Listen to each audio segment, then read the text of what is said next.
j'espère que vous allez bien, j'espère que vous avez passé une très bonne journée. Pour ma part, tout s'est très bien passé. Et aujourd'hui on se retrouve pour une petite vidéo ASMR sur le match. Voilà, on va débriefer ensemble le match de l'équipe de France. J'ai deux cils là, c'est bizarre. Bon, le match de l'équipe de France contre le Danemark, deuxième match de cette Coupe du Monde pour les Français. On se rappelle un petit peu comment s'est déroulé le premier match avec une victoire de l'équipe de France 4-1. Là il y a eu donc 2 buts à 1 avec un doublé de Mbappé et un but pour les Danois. Je ne sais plus qui a marqué, je suis désolé. En tout cas, on va débriefer ensemble d'abord les 3 buts du match. Ensuite, je vous dirai un petit peu mon appréciation générale du match. Et ensuite, je vous dirai ce que j'ai pensé des joueurs dans sa globalité individuellement. Voilà, alors, les 3 buts. Donc, le premier but. Alors, le premier but, je vais vous expliquer le premier but, comment ça s'est passé. C'est tout simplement alors, c'est sûrement Tchouaméni qui est un petit peu en point de passe, vraiment pas au niveau de la ligne médiane. Non, au niveau de notre surface de réparation, qui fait une très belle passe extérieure du pied, fouetté un petit peu sur Théo Hernandez sur le côté gauche. Théo Hernandez cavale une 2 avec Mbappé. Donc une passe à Mbappé, une passe à Hernandez, Hernandez qui remet à Mbappé, et Mbappé qui finit bien, avec beaucoup de réussite quand on voit le ralenti. C'est pas visible en direct, mais au ralenti on voit que la balle a été contrée. Et voilà. Et donc ça fait 1-0. Le deuxième but, ce fut l'égalisation avec un but sur corner, malheureusement. Ils sont très forts dans ce domaine-là, les Danois. Donc voilà, il y a eu un rebond avant et une tête smatchée. Je crois que c'est une tête. Donc ça fait un partout. Et côté français, le dernier but est magnifique. C'est Coman sur le côté qui déborde un peu, qui dribble un peu.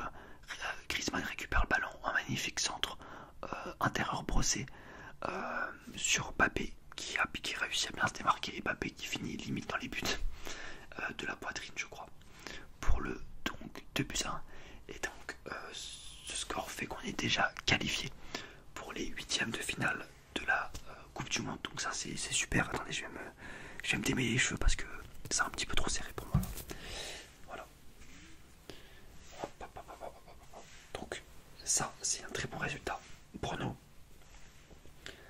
en sachant qu'on va affronter, je pense, l'Argentine, soit le Mexique, ou soit la Pologne, ou soit même l'Arabie Saoudite. Donc on verra bien. J'espère pas l'Argentine, parce que c'est toujours compliqué de jouer contre cette équipe, quoi qu'il arrive, même s'ils n'ont pas été super bons ce soir contre le Mexique, justement. Et donc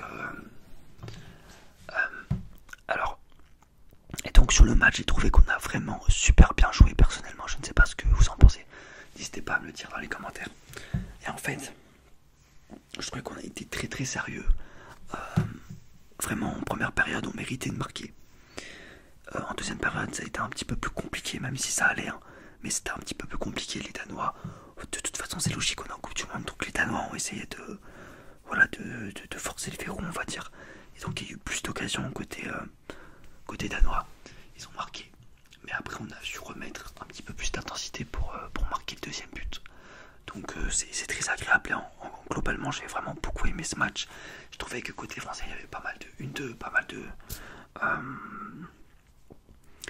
de relais intéressants, pas mal de combinaisons également intéressants. J'ai trouvé Griezmann très bon dans ce nouveau poste, un petit peu de milieu hybride, c'est-à-dire qu'en fait quand le ballon est à nos pieds, il va jouer émoussé un petit peu plus haut, et quand on perd le ballon, il va redescendre un petit peu. Donc ça c'est super bien, et avec ses qualités de tacleur, de chien un petit peu fou, et ben il nous aide pas mal. Donc ça j'ai vraiment très bien, enfin j'ai vraiment aimé ça. Et donc globalement le match, je l'ai trouvé très solide, et ça fait du bien de voir une équipe de France solide comme ça, qui a envie de prendre du plaisir ensemble. Et finalement avant ce début de compétition, on avait avait aucune assurance. Et j'ai l'impression que là, petit à petit, on commence à avoir une équipe, une vraie équipe qui se dégage. Et ça, c'est quand même très très très positif en vue des huitièmes de finale. Sachant que je pense que pour le dernier match, on va faire tourner, c'est ce qui paraît logique. Et donc voilà, on va un petit peu voir comment ça va se passer. Alors, je vais vous parler un petit peu des joueurs un petit peu individuellement dans ce match. Alors, Lloris, il a été très très bon, Lloris. Sur le but, il peut strictement rien faire. Hein. C'est un but à bout portant. Donc voilà, il a eu un arrêt important à faire, je crois, en deuxième mi-temps. Et il le fait très bien. Donc félicitations à lui. Moi, si je devrais lui mettre une note, je lui mettrais un bon 7 ou 8. Voilà. Ensuite, défensivement à gauche, on avait Théo Hernandez qui est très très bon. Franchement, on est en train de trouver et c'est un joueur exceptionnel, Théo Hernandez. Pour moi, c'est le meilleur à ce poste dans le monde quand il s'agit de contre-attaquer. Après, défensivement, ça peut être un peu plus compliqué, donc ça dépend. Mais globalement, c'est un super joueur. Et avec Mbappé, ça fait un peu une doublette en or. Ensuite, Upamecano en défense centrale. Donc super bon. Et ce mec s'est un peu révélé hein, finalement. Et c'est là qu'on peut un petit peu féliciter Didier Deschamps.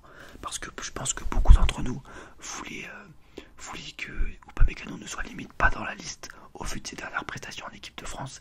Mais Didier Deschamps a toujours réitéré l'envie de le mettre en confiance. Et il a toujours eu des mots positifs envers son égard. Et il a toujours boosté. Il a mis titulaire. C'est vraiment un gros signe de confiance de la part de Deschamps. Et il le rend parfaitement en faisant 2 copies. Que ce soit contre l'Australie ou contre le Danemark. 2 copies très très intéressantes. Il a été super bon, Upamecano. Et franchement, d'avoir un joueur de ce niveau-là, on retrouve l'Upamecano du Bayern de Munich. Et ça, c'est super. Avec un Raphaël Varane qui faisait son retour. Très bon match de Raphaël Varane. Voilà, c'est un patron. Donc là, il n'y a rien à dire sur ce match. Koundé, j'ai trouvé qu'il avait plutôt un bon match. Koundé, c'est beaucoup mieux que Pavard. Je trouve que c'est bien parce que avec Dembélé, on a eu une meilleure relation entre ces deux joueurs que ce qu'on avait eu avec Pavard et Dembélé. Et donc ça, c'est super. Koundé est plus rapide, plus physique. Donc je pense que c'est très intéressant.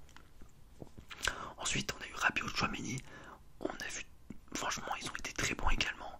Tchouaméni, je trouve qu'il a été encore meilleur que contre l'Australie.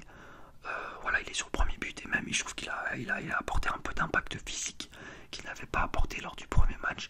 Rabiot, un peu moins en vue que lors du premier match forcément puisqu'il n'a pas marqué une délivrée pas décisif. Il aurait pu marquer d'ailleurs de la tête. Mais en tout cas, très bon match, très solide. Donc ça c'est très bien. En attaque, on a donc Dembélé. Dembélé qui a fait un très bon match. Malheureusement, il n'a pas été décisif en termes de statistiques. Mais j'ai trouvé excellent, surtout en première période. Il a apporté énormément de danger. Ce qui est très intéressant dans cette équipe de France, c'est que le jeu ne bascule pas systématiquement à gauche avec Mbappé. Il y a une variété au niveau des attaques qui est super intéressante. C'est-à-dire que l'adversaire ne sait même plus si on va attaquer à gauche ou à droite. Et ça, c'est important, sachant que Dembélé, c'est un joueur qui peut vraiment varier.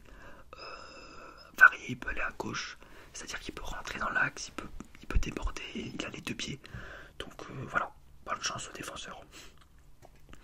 Ensuite, on a Griezmann, un petit peu, comme je l'ai dit, en mode hybride. Très très très bon. Pour moi, c'est l'homme du match, clairement, Antoine Griezmann. Ce que j'ai bien aimé, c'est qu'il a fluidifié le jeu. C'est un joueur vraiment qui fluidifie le jeu par le fait qu'il joue vraiment. Il a joué en une touche de balle et il a réussi vraiment à orienter le jeu. Voilà, on a vu, pour moi, c'est un peu le joueur qui dimensionne cette équipe-là. C'est-à-dire qu'il ne va pas essayer de chercher, comme on a pu le voir auparavant, de garder le ballon, d'attendre. Non, hop, une touche de balle, ça joue rapidement, côté gauche, côté droit. Dembélé, Mbappé. Donc là, on retrouve le Antoine Griezmann assez incroyable. Et peut-être que là, on a trouvé une position pour lui assez intéressante. Il peut défendre, il peut attaquer. Attention, peut-être qu'on a trouvé quelque chose. Attention.